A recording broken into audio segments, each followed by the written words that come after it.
ये अंधेरे में का तीसरा भाग और दूसरा पेज। इसमें हम अभी तक पढ़ रहे थे कि जो मुक्ति बोध है वह अपनी फैंटेसी यानी कि इमेजिनेशन, काल्पनिक विचारों में खोया हुआ है और उसे अब आकाश में एक प्रसिद्ध लेखक टॉल्स्टॉय दिखाई दे रहा है। उसे ऐसा लगता है कि टॉल्स्टॉय और उसके जीवन की कहानी एक जैसी है, इसलिए वह कहता है कि वो मेरे ही अंदर छिपे हुए किसी धागे का छोर है, अर्थात मेरी ही कोई कल्पना है, मेरा ही कोई रूप है। उन्होंने तो अपने जीवन में अनेक तरह के उपन्यास लिखे, मैंने भी उनके जैसा कुछ लिखने की कोशिश की जो कि पूरा नहीं हो पाया। और अब वह टॉल्स्टॉय जो है वो मुझे मेरी दबी हुई भावनाओं को दिखाने के लिए मेरा प्रतिबिंब बनकर मेरे सामने आया है। तो वह कहता है कि ये टॉल्स्टॉय तो मुझे मेरे जैसा ही दिखाई देता है। प्रोसेशन का मतलब होता है जुलूस। वो अपने उस सपने में क्या देखता है, एक जुलूस निकल रहा है। निस्तब्ध नगर के मध्य रात्रि अंधेरे में सुनसान। निस्तब्ध का मतलब होता है जो बिल्कुल शांत होता है, जहाँ पर किसी तरह की आवाज़ ना हो। ऐसे शांत नगर के बीच में आधी रात का समय है, चारों तरफ सन्नाटा छाया हुआ है, सुनसान रास्ते पड़े हैं और उन सुनसान रास्तों पर किसी दूर बैंड की दबी हुई क्रमागत तान धुन। कहता है कि उसे एक सुनसान रास्ते पर किसी बैंड की आवाज़ सुनाई देती है और ऐसा लगता है कि वो आवाज़ बड़ी दूर से आ रही है। क्रमागत तान ध्वन का मतलब लगातार उसकी धुन बजती जा रही है, लेकिन मंद तार, उच्च निम्न स्वर स्थल। कहते हैं कि उसकी आवाज़ जो सी है वो कभी ऊंची और कभी नीची हो जाती है, कभी तेज हो जाती है तो कभी धीरे हो जाती है। ऐसे किसी बैंड की आवाज़ उसे सुनाई दे रही है। उदास उदास ध्वनि तरंगे हैं गंभीर। वह कहता है कि उदास उदास ध्वनि तरंगे, मगर जो बैंड की आवाज़ सुनाई दे रही है वो ऐसी लगती है बड़ी गंभीर है, जैसे किसी के दुख के समय में कुछ बजाया जाता है, उसी तरह की उसकी ध्वनि तरंगें सुनाई दे रही हैं।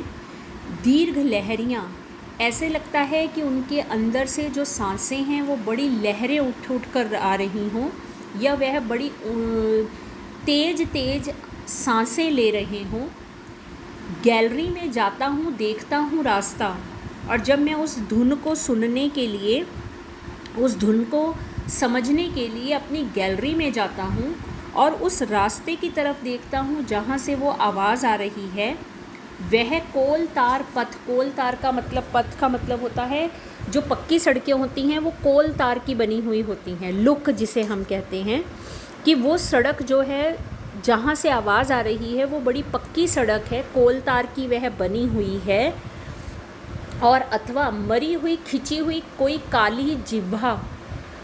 वो रात के समय में काली सड़क ऐसे दिखाई देती है कि मानो किसी मरे हुए व्यक्ति की लंबी और काली जीभ हो जिसे खींचकर बाहर निकाल दिया गया हो। उसे वो सड़क एक मरे हुए व्यक्ति की काली जीभ के समान प्रतीत होती है। बिजली के द्युतिमान दिए, और कभी ऐसा लगता है मानो कि उस काली सड़क के दोनों तरफ बिजली के द्युतिमान बल्ब, द्युतिमान का मतलब होता है बल्ब, बल्ब लगा दिए गए हों ताकि उस काली रोशनी को, काले रंग को रोशनी दी जा सके। मरे हुए दांतों का चमकदार नमूना, और वो जो बिजली के बल्ब लगे हुए हैं वो ऐसे लगते हैं मानो कि वो उस मरे हुए व्यक्ति के दांत हों जो कि सफ़ेद रोशनी से चमक रहे हैं। देखो, सपना है उसका, इसलिए उसे ऐसा महसूस होता है कि वो जो सड़क है वो किसी मरे हुए व्यक्ति की काली जीभ है और उसके आसपास लगे हुए बिजली के बल्ब उस मरे हुए व्यक्ति के दांत हैं जो कि चमक के रूप में प्रतीत हो रहे हैं। किंतु दूर सड़क के उस ओर, उस छोर, शीत भरे थर्राते तारों के अंधियाले तल में नील तेज उद्भास। वो ये कहता है, लेकिन क्या है, दूर सड़क के उस छोर, जब मैं अपनी गैलरी में खड़ा होकर उसे देखने का प्रयत्न करता हूँ तो मुझे सड़क के दूसरे किनारे पर शीत भरे थर्राते, शीत भरे का मतलब जो सर्दी से भरी हुई वो रात है, उसमें ऐसा लगता है मानो कि अंधेरे में तारे टिमटिमा रहे हों। वो बल्ब जलते हुए ऐसे प्रतीत होते हैं मानो कि शीत लहर में दूर कहीं तारे टिमटिमा रहे हों। नील तेज उद्भास, और वह नीले रंग में या नील तेज, ऐसा लगता है मानो कि नीले आकाश में बड़े चमकदार प्रतीत हो रहे हों। उद्भास का मतलब होता है चमकना। तो ऐसा लगता है मानो कि वो जो नीला प्रकाश है या नीला आकाश है वो चमक रहा हो, पास पास पास पास आ रहा इस ओर, और वो आकाश मेरी ओर बढ़ रहा है, या वो नीला रंग मेरी ओर बढ़ रहा है।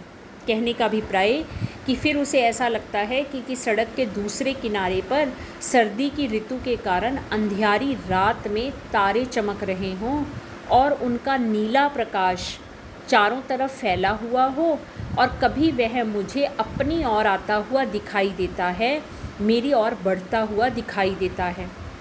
दबी हुई गंभीर स्वर स्वन तरंगे, उदास तान धुन शत ध्वनि संगम संगीत समीप आ रहा। दबी हुई गंभीर स्वर स्वन तरंगे, वह कहता है कि ऐसा लगता है मानो कि उस नीले प्रकाश में भी कोई गंभीर स्वर बज रहा हो, और वो ऐसा दबा हुआ हो मानो कि मेरे जैसे सपने दबे हुए हैं या मेरी इच्छाएं दबी हुई हैं। मेरे स्वप्नों की तरंगों के जैसे गंभीर स्वर से दबे हुए वो तारे मुझे दिखाई देते हैं, जो कि एक अलग ही तरह का उदासी से भरा हुआ तान धुन संगीत बजा रहे हैं, शत ध्वनि संगम संगीत। और ऐसा लगता है कि अनेकों प्रकार के, सैकड़ों प्रकार के संगीत बजाए जा रहे हैं और वो मेरी तरफ बढ़ रहे हैं। वह कहता है कि मुझे दूर अंधेरी रात में कहीं तारे चमकते हुए दिखाई देते हैं और कहीं नीले रंग का प्रकाश फैला हुआ दिखाई देता है। वो प्रकाश मेरी ओर बढ़ रहा है और उसको देखकर ऐसा लगता है मानो कि कोई संगीत बज रहा हो और स्वप्न तरंगे उत्पन्न हो रही हों। एक ऐसा स्वर जो कि मेरे स्वप्न से मिलता हुआ है, मेरे सपनों से मिलता हुआ है। वो संगीत उदासी भरा है और सैकड़ों प्रकार की आवाज़ें करता हुआ मेरी ओर आ रहा है।